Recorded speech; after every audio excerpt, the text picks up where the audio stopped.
예, 반갑습니다. Nice to meet you all. I'm the last presenter, so I'll make sure to be brief.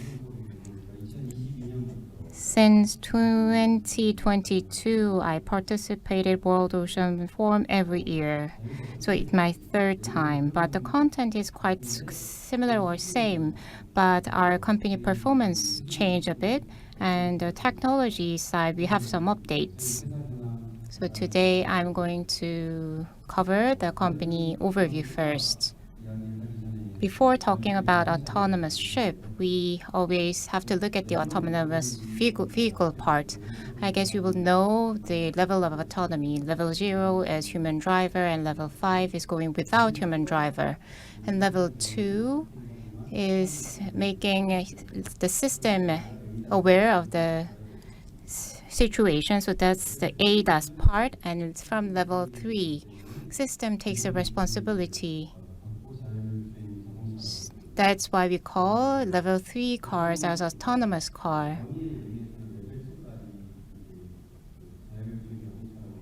So level 2 can mimic the human behavior, so ADAS system is partly considered as autonomous system.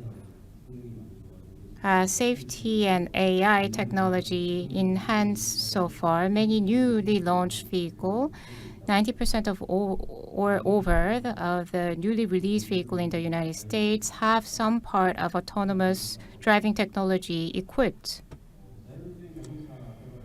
So in the development of autonomous vehicles, in case of Waymo,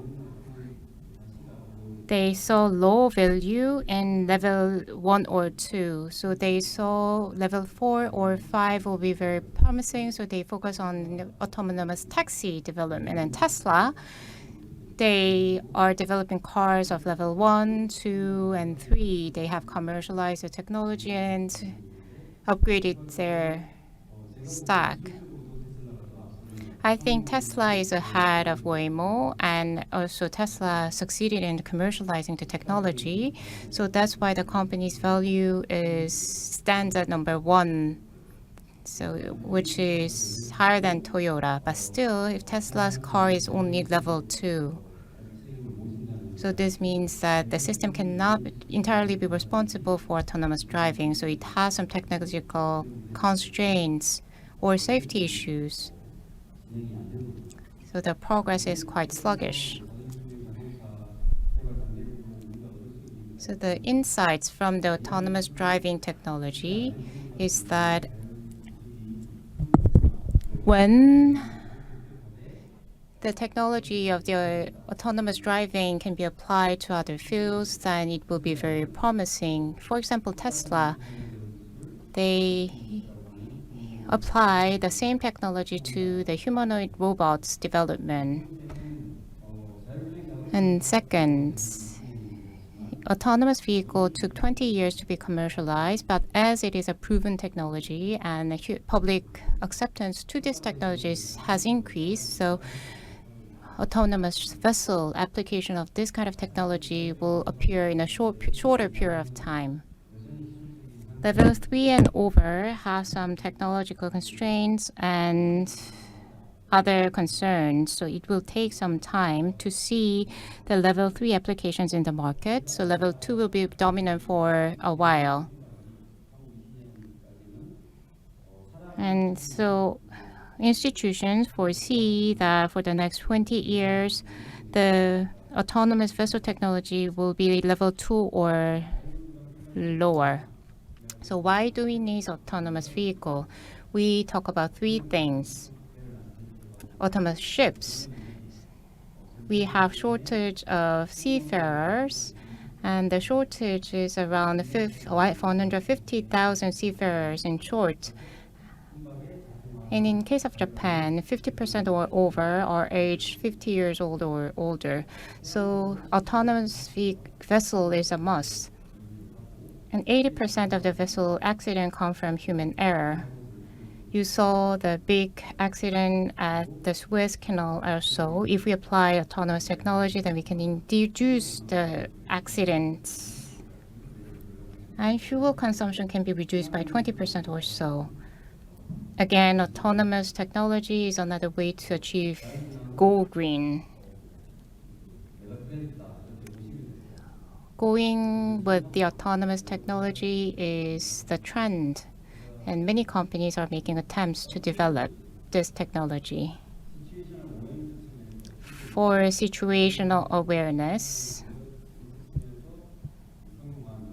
so some companies successfully commercialize the situational awareness technology, but still we are lagging 20 years behind the autonomous vehicle field.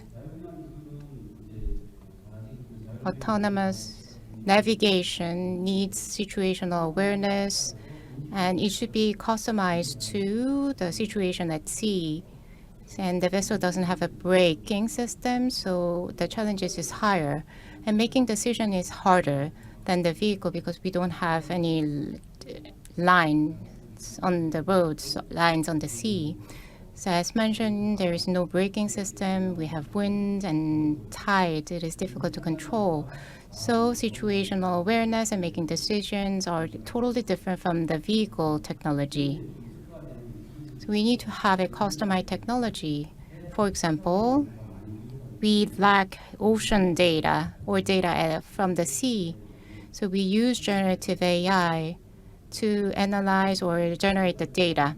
Let's say if there is a person who drop off from the vessel, then we can use the technology to accurately trace that.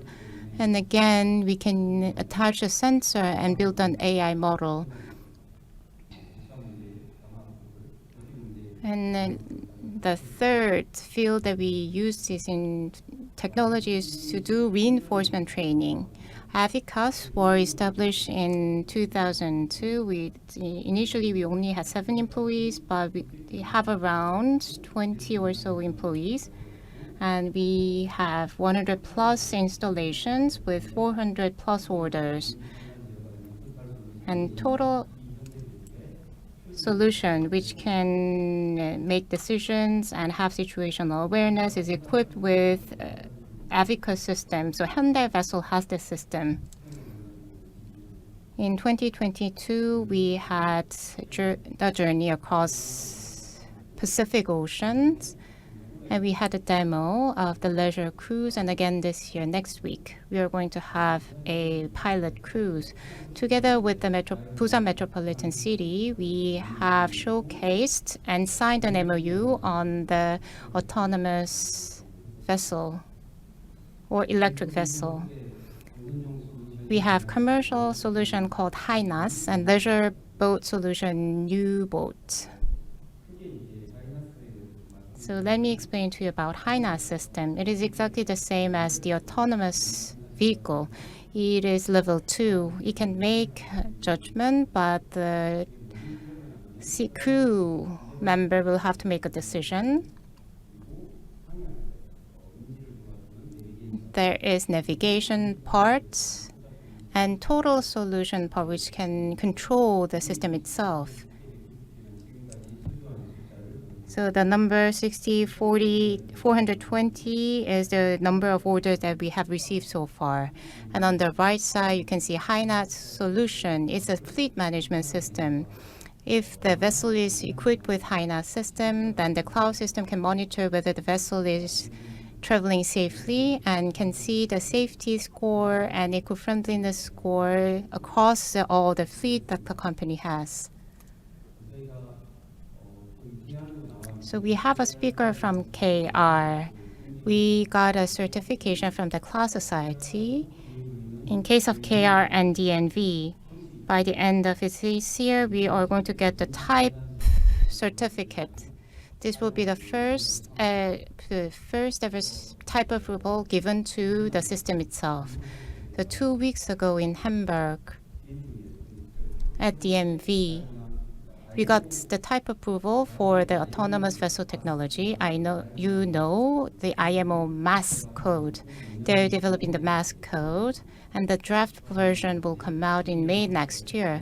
So we follow the IMO MAS code's guideline. That gives the umbrella definition for the system, but operational regulation, we follow the class society's guidelines. DNV has incorporated the mass guideline in their newly published regulation. So we follow the regulation, and it will be published later this year. So we had an event celebrating the type approval. I think it was really significant because it was first ever type approval given in the world, and there's no guideline in place still. So we are developing the system. We can do collision avoidance and sensor fusion. And by developing the technology, we are developing the regulation together with the DNV and KR. So let me show you the situational awareness. We have 6 cameras installed, optical camera and IR camera.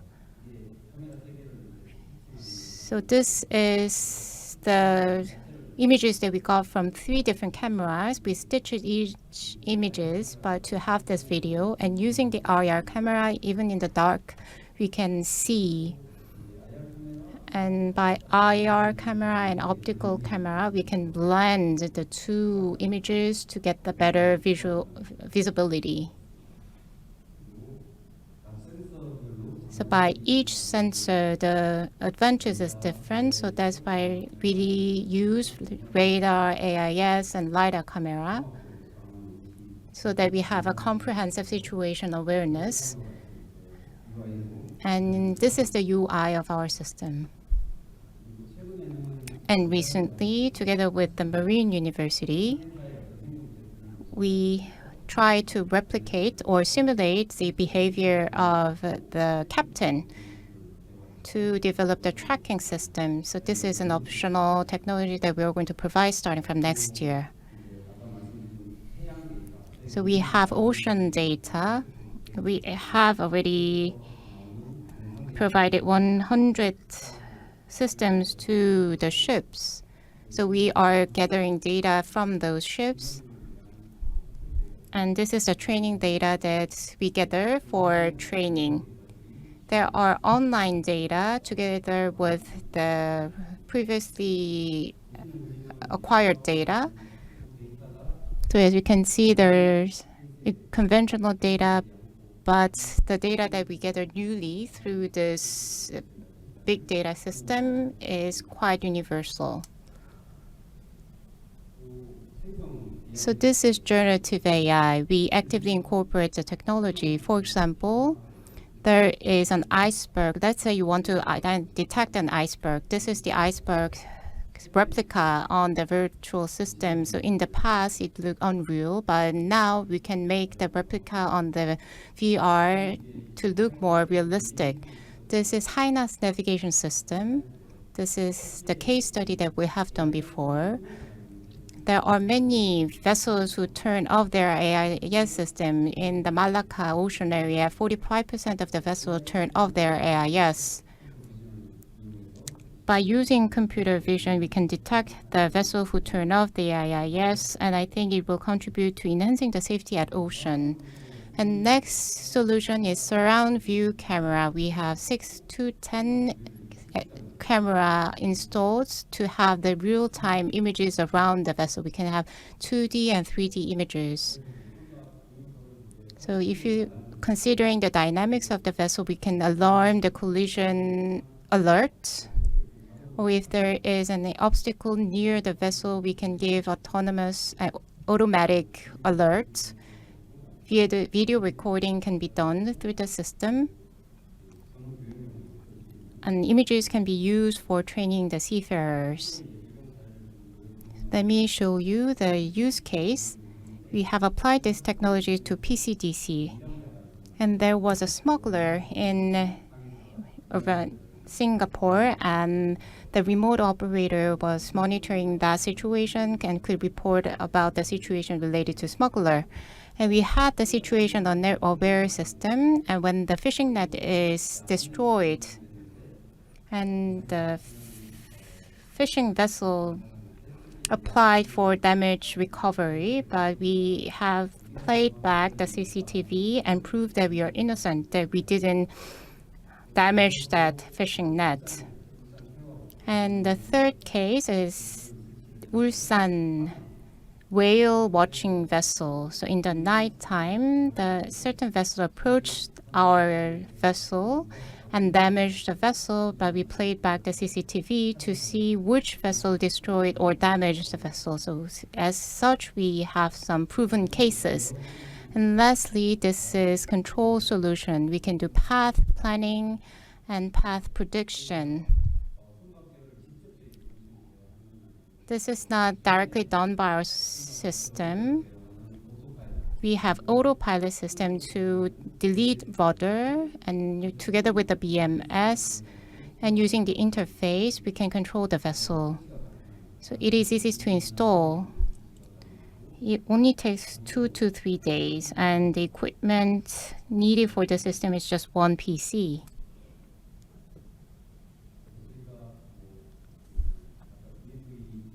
I've mentioned about the type approval from DNV and KR. The biggest issue is the collision avoidance.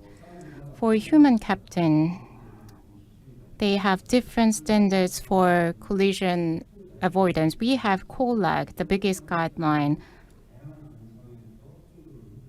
But the responsibility should be shared, and all the vessels will have to cooperate to avoid the collision. So we have typed in all different cases, and KR and DNV is watching us solving this problem.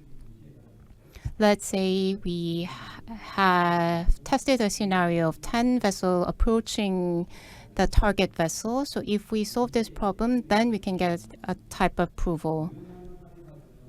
For a skillful captain, when he meets with a lot of vessel near his vessel, then he can make a decision. But for the newly trained captain, it is difficult for them to make a right decision.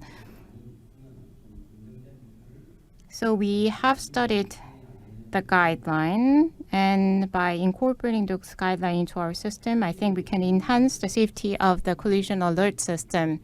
This is the case study. So it was 325K VLOC. The path was between Brazil and China. And for the inbound, the human captain was in charge, but for the last mileage, we used the HINAS system, and we compare it with the previous records of the vessel. And speed optimization was done, and we compared the data. For 1 month and a half, so from port to port, from Brazil to China, we didn't intervene. And the captain mentioned that he just made a report about the weather, and it was really, really easy for him to be on board with the HINA system assisting him. And he mentioned that the younger generation doesn't want to be a seafarer, but if we have the HINA system, we can have better recruitment program. So this is for the convenience of the seafarer and the safety. But if we apply this HINA system, we can reduce the use of fuel as well. And it is difficult to prove because the vessel, if we use the same vessel, even though we use the same vessel, the ballast will be different, the weather condition will be different. So all the conditions surrounding the vessel's journey will have to be standardized. And we thought a lot with KR, and we set up our own standards. C-type hull, performance, and loading condition were 3 different characteristics, and we normalized the data. And another way was to use simulator and use the operating data and develop the model and compare the results of the conventional navigation and optimized navigation. So we have compared the data for method A. If you compare it, we could reduce the fuel from 12% to 24%. And if we do the simulation, due to the engine use, your engine use was not reflected, so the result is quite conservative. Although the result is conservative, we could reduce the fuel usage by 5%. If we can reduce the fuel usage by 5%, let's see the impact, total impact. For container ship, they use 27,000 fuel tons a year. And by using HyNA system, they can save around 1 billion Korean won. EU ETS will be introduced this year. And for carbon tax, they can reduce 100,000 euro. And CII index will be improved by 5%. Then 5% means better grade. So E grade vessel can become D grade vessel. So these three are the positive impacts with the system. So I think the technology we have is the most effective CAPEX and OPEX improvement technology. This is the cloud service. And this is most welcomed by shipping companies because the very subject who takes the control is the captain, navigator. So the captain can enjoy autonomy, and individual captain has his own way of navigating the vessel. And also the shipping company can conduct monitoring in real time how safe the navigation it is for the vessels, and such information is provided in real time. So this is mostly welcomed by the company which actually runs the vessels. So to conclude, although this is at the lower level of autonomous system, there's no legal grounds. Level 3 is never impossible, and that will only be possible from after 2030.